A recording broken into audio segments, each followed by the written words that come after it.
Hi guys, welcome back. In this video, we're going to be learning about the current account deficit as a percentage of GDP, and we'll also understand what it means and what this ratio indicates, while also understanding why is the current account deficit as a percentage of GDP considered a problem. Now guys, when economists calculate the value of the current account deficit, they also calculate the current account deficit as a percentage of the GDP.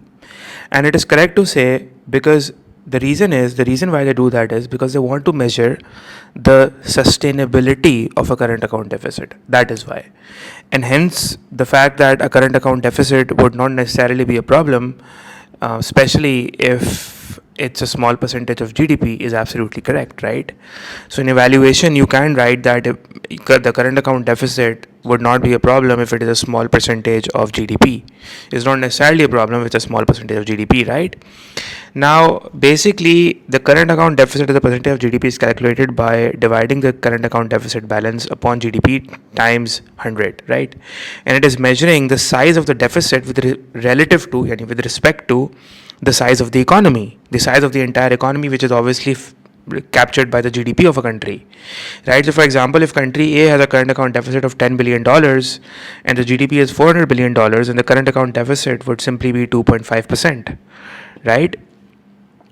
Now, guys, the thing is that why do economists use this ratio? That why do they calculate the current account deficit as a percentage of GDP is something that we need to understand, because the size of the current account deficit matters. Okay, fine, that matters, but then the size of the current account deficit relative to the total national income or total income in the economy, matters more.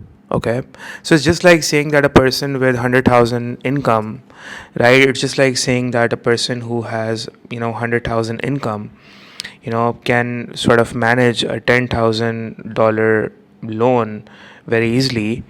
But so what we're saying is that obviously a person who has 100,000 income can manage that loan easily. So just like that, just like a person can manage that loan easily, simply a country with a large GDP can sustain a country with a huge GDP can sustain a larger current account deficit than a smaller economy. So, yes, as compared to, so again, you have to understand that a huge current account deficit would be indicating, or simply a current account deficit would be indicating that the country would have debt on its plate, because obviously to finance the current account deficit the country would be attracting inflows. Let's say if it attracts FDI, but FDI is definitely not, in that context FDI is not debt, although it does, FDI does accounts for a future income repayment that the country would have to make in terms of profit outflows. But then again, the government could sort of issue debt by issuing government bonds, or could go for external borrowing from IMF to finance the current account deficit, right? So ultimately the current account deficits have to be financed from somewhere. So current account deficits, if the country has a current account deficits, then it is indicative that there would be some form of debt on the country, or there would be some form of borrowing. So that is why we are saying that if the country has some form of borrowing, then it has liabilities on its plate. Then we need to calculate that do we have enough GDP or income to sort of, that is going to indicate that whether the country will be able to repay it back or not. So country with a large GDP can sustain a larger current account. That's why we are saying that a country with a large GDP can sustain a larger current account deficit than a smaller economy.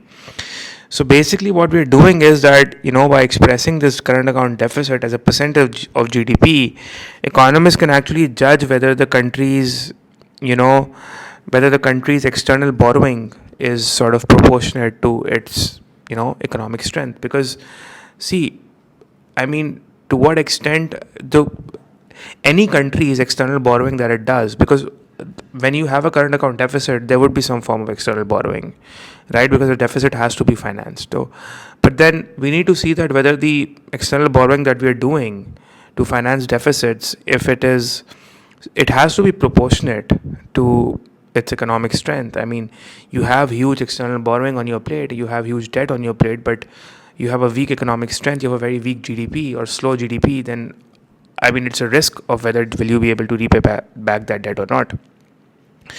So a small current account deficit as a percentage of GDP is not a problem, because simply because, if you have a small percentage of GDP, if you have a small current account deficit as a percentage of GDP, then it's easier to finance it simply.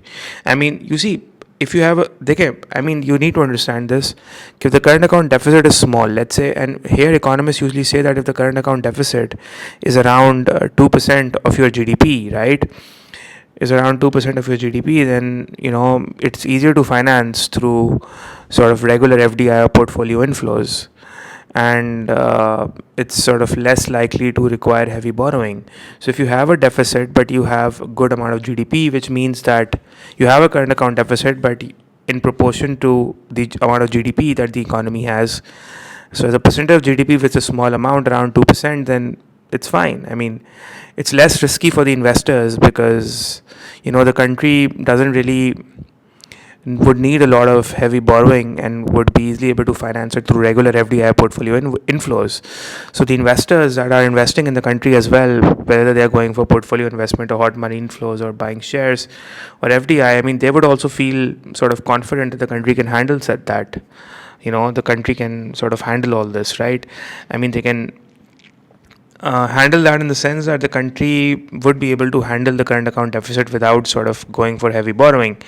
So such a current account deficit that is around 2 to 3% of GDP are usually fine, and they are seen as sustainable, while current account deficit guys above 5 to 6% of GDP are sort of seen as red flags, especially. So a current account deficit is above 5 to 6% of GDP, and not only above 5 to 6% of GDP, especially if that is persistent every year. So they sort of raise red flags, right? Because however, a small current account deficit means that the imbalance between imports and exports is small, or it's mild. So it's not sort of dangerously tilted, right? So we don't really need to bother about it so much, right? So what we're guys saying is that so it's not really a small current account deficit, and it's not just the current account deficit that we're concerned about. We need to see the current account deficit as a percent of GDP. So if you have a small current account deficit as a percentage of GDP as well, I mean, it's not really a sign of crisis, and it's not really it's not really going to be a problem. But a large current account deficit as a percentage of GDP, let's say between 6 to 10%, if you have a large current account deficit as a percentage of GDP between 6 to 10%, let's say, if you look at country B, so country A and country B both have the same current account deficit, but as a percentage of GDP, they have different current account deficits, because although country A has a deficit of 10 billion, while country B also has a deficit of 10 billion, but the GDP is really different, right? So country B's deficit as a percentage of GDP is 10%. Now, you see, if we try to sort of analyze this, then a large current account deficit in the range of 6 to 10% would indicate over reliance on imports. I mean, the fact that the reason, the amount of income that you have is just $100 billion, and you have a huge deficit standing on your balance of payment of $10 billion. I mean, that's an issue. That is sort of indicating a huge imbalance, and it is also indicating that there's an over reliance on imports. Because you see, you need to understand that the reason why I'm just using one figure and then I'm trying to explain it through different ways, because in case studies they ask you that what does it indicate, how could this be a problem, how analyze the graph or something, analyze the chart, analyze the timeline, what do you really understand by that? So you need information that how will you process a 10% current account deficit as a percentage of GDP. What do you really need to write in that? So number one, it is indicating over reliance on imports. Number two, it is also going to suggest that there would be unsustainable foreign borrowing that's going to take place. And you need to understand, in the previous videos as well, we have seen that huge borrowing can panic investors and it can trigger capital flight, right? Capital flight means investors withdraw their money and they move it out of the country, especially if the confidence drops. And the confidence will drop if there's a huge current account deficit, because it will indicate huge borrowing. Ultimately, the country will have to borrow to finance it, right? So the thing is that if the GDP growth is slowing down, if your GDP growth levels are slowing down, but the current account deficit of the country is still large, then such a deficit will become very hard to manage, right? And that's when the problem is, right? So, because capital flight would indicate a significant problem, it would indicate a balance of payment crisis that would culminate into a currency crisis. Because if there's a huge borrowing taking place, there's a lot of external borrowing taking place to finance the current account deficit, because you can't really attract. I mean, you need to understand that if you have such a huge current account deficit, while your GDP is quite low and it's a huge percentage of your GDP as well, then investors wouldn't really want to invest. And if you keep on borrowing, it would panic the existing investors as well. They would pull their money out, because you're showing that probably you will not be able to pay them back, right? You won't be able to pay their profits back, or you won't be able to pay interest back on them. So, and ultimately they'll pull their money out, they'll take it somewhere else outside the country, and that would create sudden rise in currency supply, and that would cause a currency depreciation, causing a currency crisis, right? Because it would panic the investors and it would trigger a currency depreciation, which is called a capital flight. Remember, we talked about all this in the previous videos as well. So you need to understand that when you're talking about, current account deficit would mean that ultimately there could be potential external borrowing. Either it has to be financed somewhere, so there would be inflows of FDI or portfolio, but then if you have a huge deficit, then there would be external borrowing. But then external borrowing should be proportionate to its economic strength. I mean, if you look at whether external borrowing is a problem or not, we need to look at the economic strength as well. I mean, USA also has a lot of debt, but then so does it has huge significant economic strength, right? That is why it's still the largest economy in the world, right? So what we're saying is, or the most powerful economy in the world, what we're saying is, you need to understand that the current account deficit is going to show you, if you have $10 billion deficit here, it's going to show you how much more foreign currency is going out than coming in, right? It's showing you how much more foreign currency is going out. So $10 billion more are going out than coming in. So the country has to find a way to fund that gap.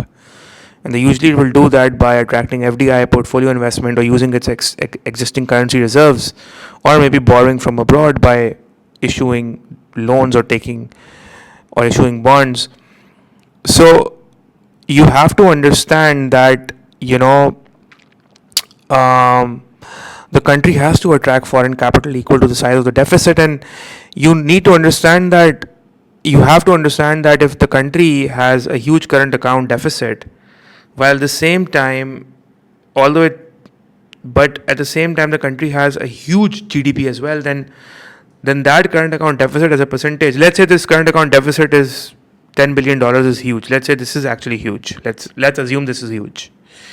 Then we'll see that what is the GDP. If you have a $4 billion GDP, then as a percentage of GDP it's only 2.5%. That's okay. I mean, between 2 to 3%, it's between the range of 2 to 3%. That's okay. Economists say that's fine, right? But if the thing is that economists would judge whether a country's current account deficit, which would also indicate a country's needs to sort of finance the deficit through attracting foreign capital and foreign currency inflows. The country has to attract foreign currency inflows. It has to have that foreign currency inflows.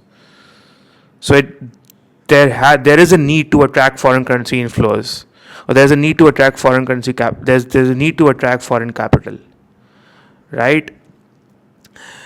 And the fact is that, and at the same time there would be, and we know that if there's a large current account deficit, and if there's a large current account deficit, there would be external borrowing needs as well, right? The country would ultimately probably borrow some money from friendly countries or IMF or World Bank, or probably issue some debt in the form of government bonds. But economists want to see, or people at the Federal Reserve or people at the central bank of the country would want to see, that the country's external borrowing needs,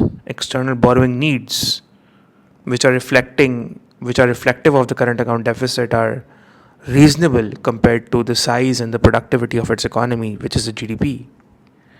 I mean, whatever the external borrowing needs are to finance those deficits, they have to be reasonable. I mean, I mean, it shouldn't be that you have a billions and billions and billions of current account deficit, and you say that I'm going to borrow all that money. I mean, look, you have to compare your current account deficit. That is why economists compare the current account deficit to the size of the economy and the productivity of the economy, because it gives them an idea whether things moving forward, can we actually, how much can we borrow actually? We need to check, because it gives us a figure with it gives us a picture about things moving ahead. Because if you look at the country's GDP, would give you a position of the country's income, right? And you see, you have to understand that, okay, fine, right? You have a current account deficit, you have to finance that gap. You would sort of try to attract investments from abroad, but then probably you will need to borrow. And obviously, not all deficits are attracted through investment and FDIs, especially if you're a poor developing nation. So you have to borrow, and countries do borrow. But the thing is that expressing these deficits as a percent of GDP, economists judge that if you have a deficit and yes, we do need to borrow, then expressing it as a percentage of GDP and looking at the level of the size, and by comparing it to the size of the economy, you're actually trying to judge that if the level of external borrowing is sustainable or not based on the economic, strength of the country and its ability to repay. Looking at the GDP would also give you an idea about the economic strength and the ability to repay, right? So, if the country, guys, has a large current account deficit as a percentage of GDP, then any sort of borrowing it does. That's what I've written, that any sort of borrowing it does, because you have to understand that a huge current account deficit would mean the country would borrow. That any borrowing it does to finance that deficit would become riskier now, because the country's ability to repay, measured by the size of its economy, is relatively weak. In relative terms, it's weak because obviously you have let's say, $100 billion GDP or $100 billion income economy. Your economy's income is just $100 billion, while you have a deficit standing at $10 billion, and you somehow need to either borrow or attract inflows. But then all these inflows that you will do, or the borrowing that you will do, you have to pay them dividend, profits, rent, interest, and if you borrow, then you need to pay them the principal amount and the interest. So you need to look at the size of the economy as well. That do you really have the ability, right? So a country who has a very low GDP and a high current account deficit as a percentage of GDP, it's a red flag for foreign investors, because low GDP means a low income base, and GDP represents a national income. It also represents the production capacity now. It's also reflecting production capacity. Yes, it is reflecting production capacity. You see, $100 billion value of GDP is simply $100 billion worth of production, right? So if GDP is small, but the country is running a large current account deficit, right, it means that, yes, it does means that the country is spending way more than it is producing, but that is raising concerns, because your GDP is small, but you have a large current account deficit, which obviously means that you're spending more than you're producing, which also means that it's going to raise concerns whether you have enough productive capacity to repay what the country owes, right? And whether you sort of do FDI, FDI is done in your country, or portfolio investment is done, or you do some sort of external borrowing by issuing bonds or taking loans from IMF or friendly countries. But foreign investors would expect interest payments, they would expect repayment of principal amount, they would expect profit and dividends to be paid on their investments. And if the country's GDP is too low relative to what it has to pay back, investors would fear that how will I get my money back if I'm an investor. So a high current account deficit to GDP, remember that, a high current account deficit as a percentage of GDP is basically signaling structural weaknesses. So if you have a high current account deficit, let's say 10%, it is simply indicating that your economy has structural weaknesses. This is what you need to write. This word you need to write in the exam and underline it, right? So because to investors, a high current account deficit as a percentage of GDP that is anywhere between 6 to 10% may indicate, some economists say 6 to 10%, some say 8 to 10%, but again between 6 to 10%. So it is indicating that the economy is not competitive. It is internationally very low competitive, and that's why the exports are low. And probably it is also indicating too much dependence on imports. And you should write this down as I speak. That if you have a high current account deficit, and or let's say your economy is you have a high current account deficit as compared to, and the relative size of the economy is small, which means that the current account deficit as a percent of GDP is high as well. It is indicating that the economy is not competitive. Number one, there are low exports. Then number two, it is it is too dependent on imports, right? It is too dependent on imports, even for basics like energy and food. Or it is also indicating that probably the country is too reliant on debt as well, rather than relying on productive FDI. It's reliant on debt. Because, and not only that, if you guys know that if the current account deficit would be high, and especially as a percentage of GDP as well, then the exchange rate would be under pressure, because the foreign investors would panic. They would withdraw their money, which will increase the supply of the currency, weakening the exchange rate. It would drastically go down, which will also bring in inflationary pressures in the economy, because now imported inflation would seep into the economy, because now obviously for imports that are inelastic in demand, you need to import them at high cost. Plus, it is also indicating that your reserves are inadequate because that's the reason why you ended up borrowing, right? Because the last resort was your reserves, but you didn't have those foreign currency reserves, so you had to then borrow, right? If you even, so again, the fact that you're borrowing is an indication that your reserves are inadequate. And inadequate reserves is again a risk, there's a risk of default. So does indicates or increases the default risk, right? So guys, do remember that whenever the current account deficit is large relative to GDP, then the country, guys, will always struggle to sort of attract foreign capital. And that's why that's a problem in Pakistan as well, that we struggle to attract foreign capital, especially in terms of long-term foreign direct investment. And any borrowing that such a country would do would carry very high risks, right? High interest rates would need to be paid on those loans then.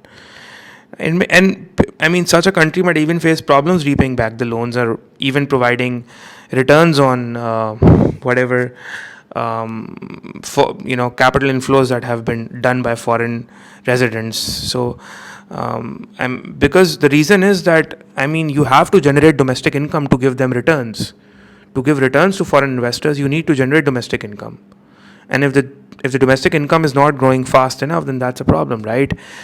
So this can ultimately lead to loss of investor confidence. Investors would feel that we're not going to get our money back. Neither there's a risk, probably we might not get enough returns as well. And when investors start losing confidence, they panic, capital flight takes place. That causes exchange rate depreciation. That also causes reserves to go down as well, because obviously reserves would go down, because when capital flight would happen, then the PKR, domestic currency, would be converted to dollars, and obviously it would reduce the reserves available that the country has, right?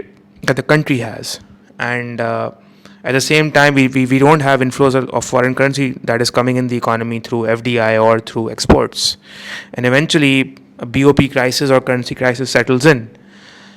Right, guys? So that is why we say that a current account deficit is a problem, and that's why we also say that a current account deficit as a percentage of GDP is a problem as well. So economists sort of not only look at current account deficits, but they also look at current account deficit to GDP ratio, or the current account deficit as a percentage of GDP.